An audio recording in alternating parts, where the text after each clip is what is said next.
back to my channel. My name is Afia Lovelet.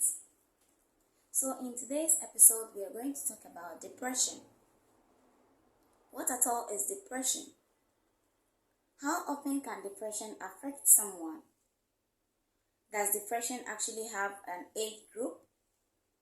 How do I know that I'm suffering from depression? Let's not waste much time. Let's go into details. Depression is a common and serious medical illness that affects the way you act, how you feel, and how you think. Depression is different from sadness and grief, the loss of a loved one, losing a relationship, not getting a job for a very long time, feeling isolated, and divorce in marriage are difficult situations. Therefore, people that find themselves in such situations classify themselves as being depressed. Depression can affect anyone, even a person that appears to live in a relatively ideal circumstances. Depression is a medical condition that shows its symptoms in your mood and functionalities. You may feel sad, anxious, quick anger, and hopeless when you're being depressed. Depression is not a condition that has a specific cause, but it can happen in many different ways and many different reasons that may have triggers. Usually, depression doesn't work quickly or suddenly. Instead, it develops over a long period of time and can result in downward spiral. According to the Centers for Disease Control and Prevention, depression is nearly twice as common in females than in males. During puberty or adolescent stage, depression is highly recorded among teenagers than that of the old age people. Therefore, most youths are suffering from depression, of which is making them to lose it mentally. Remember, depression works slowly and does not appear quickly.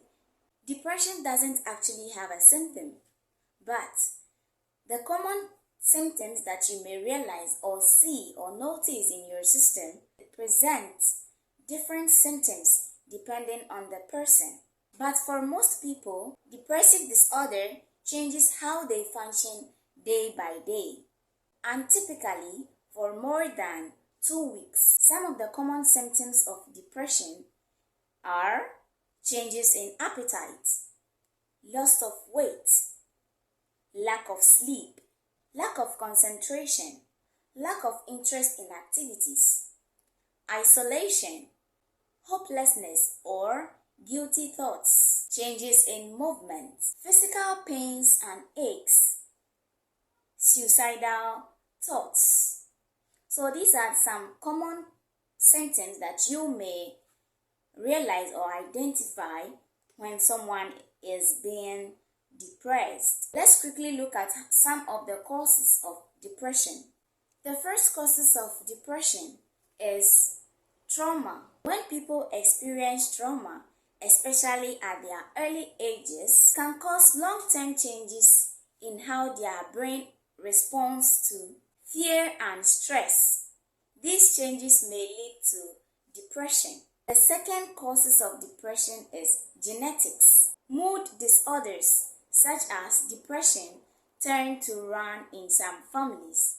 So if a family member has been depressed before, then there is a probability that you must also go through depression. The third step is life circumstances or lifestyles, marital statuses, relationship changes, financial standing. Where a person lives influences whether a person has or will get depression or not. The fourth cause of depression is brain changes. Imaging studies has shown that the frontal lobe of the brain becomes less active when a person is depressed.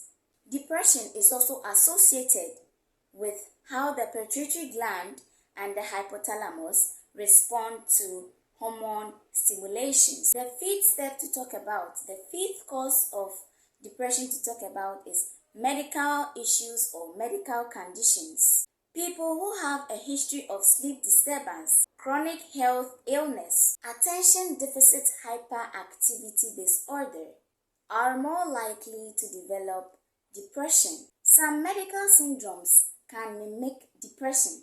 Some other medications can also cause the symptoms of depression. Let's look at how to treat depression. Well, if you think depression cannot be treated, then you might be wrong. Depression have treatment, so let's quickly browse through. Although depressive disorder can be devastating illness, but most at times it responds to treatments. The key is to get a specific valuation and treatment plan. Safety planning is important for individuals who plan for suicidal thoughts. The first treatment that we can talk about is psychotherapy, including cognitive behavioral therapy, family-focused therapy, and interpersonal therapy. The second way of treating depression is by medication, including antidepressants, mood stabilizers, and antipsychotic medications. The third step that we can use in treating depression is by exercising. Exercising can help to prevent and mild to moderate symptoms. The next thing we can look at is brain stimulation therapy.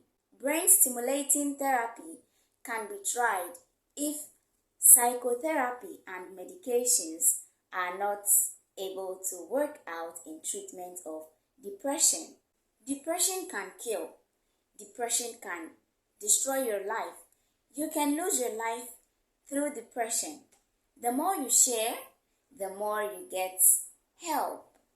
Avoid isolating yourself from people. Always mingle around. Learn not to think too much. Have enough sleep. Forget things and move on in life. Thank you very much for watching. My name is Efia Love. Let's see you next time. Thank you.